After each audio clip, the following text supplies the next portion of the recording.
Bonjour. L'année 2021 pour l'institution qu'est Sciences Po Grenoble a été extrêmement difficile. Rappelons qu'elle a été mise sous le feu des projecteurs suite à une affaire extrêmement choquante. L'histoire raconte que deux professeurs qui échangent avec d'autres professeurs sur l'organisation d'un colloque sur notamment l'islamophobie remettent en cause le concept d'islamophobie en disant que c'est un instrument qui sert une forme d'offensive politique sur notre sol et que sa dimension scientifique peut être tout à fait interrogée. Que n'ont-ils pas dit? Ils ont osé remettre en cause le concept d'islamophobie. Tout le monde sait que cela désigne d'affreux racistes et de bien vilains fascistes. Et c'est ce qui va se passer. Ils vont être accusés de tout cela, non seulement par un certain nombre de leurs collègues, notamment une particulièrement virulente, mais également par un syndicat étudiant. Ce syndicat étudiant est un syndicat maison. Il est né d'une scission de l'UNEF et l'enquête va montrer que ce syndicat étudiant joue un rôle très important à l'intérieur de l'institution, voire fait peser un climat extrêmement angoissant. Mais nous n'en sommes pas encore là. Toujours est-il que suite à cette altercation sur une réunion Zoom, les enseignants ont la grande surprise de voir une cabale monter contre eux. Cette cabale va aboutir jusqu'à ce que leur nom soit affiché à l'entrée de Sciences Po et que sur les réseaux, un certain nombre de renseignements soient donnés sur eux. Je vous rappelle qu'on est là très peu de temps après l'assassinat de Samuel Paty, qui commence de la même manière par une histoire qui est racontée d'une manière extrêmement orientée, pour faire croire que des personnes nommément désignées auraient commis un acte grave. En l'occurrence, là, ce seraient des paroles assimilées à un rejet de la religion musulmane.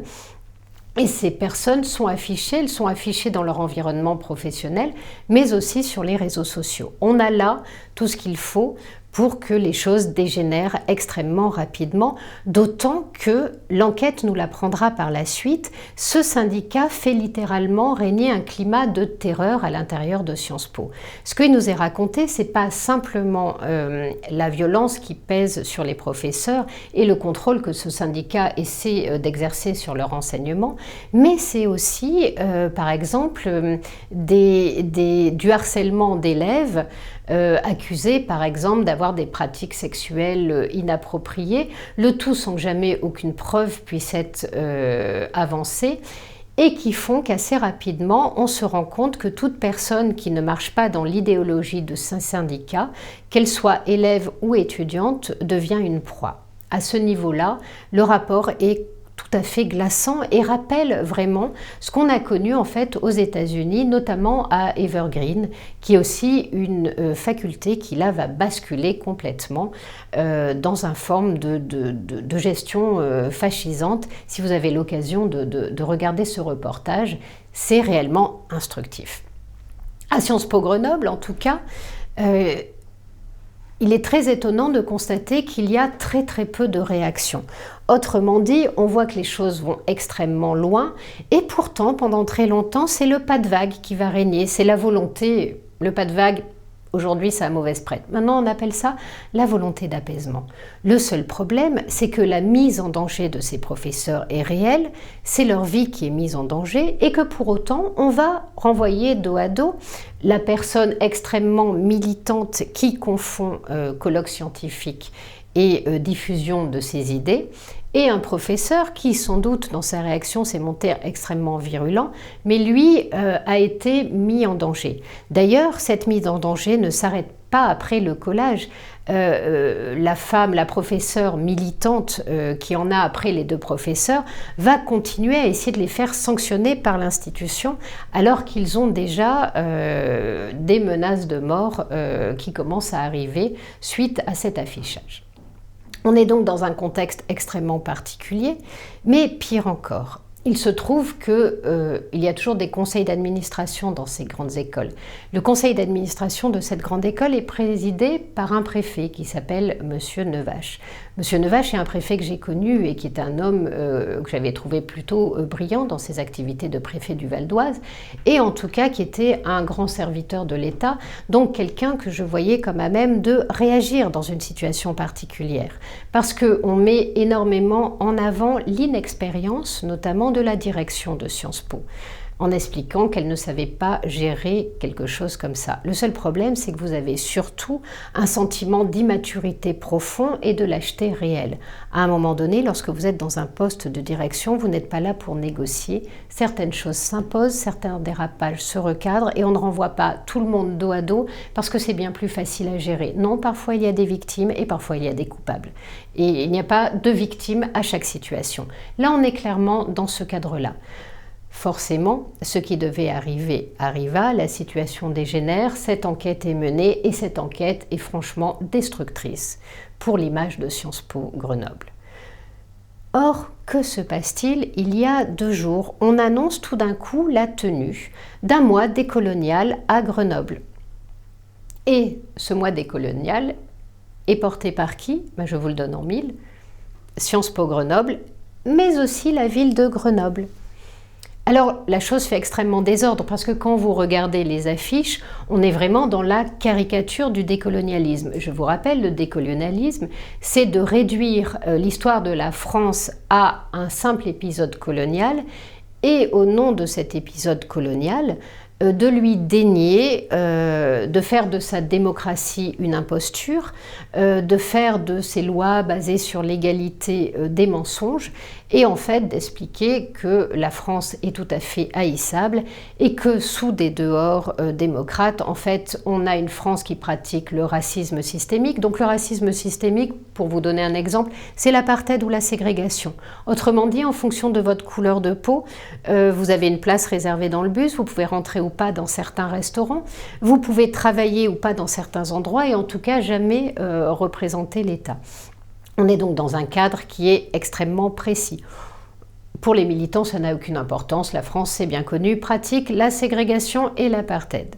Vous avez un deuxième point qui est très très fort, qui est la dénonciation des violences policières, parce qu'à partir du moment où vous estimez que les valeurs qui fondent la société politique ne sont pas respectables, ou en tout cas sont de fausses valeurs, ou ne sont pas réellement mises en place, finalement la police n'est qu'une milice qui sert à dompter des citoyens qui, à juste titre, devraient peut-être se rebeller.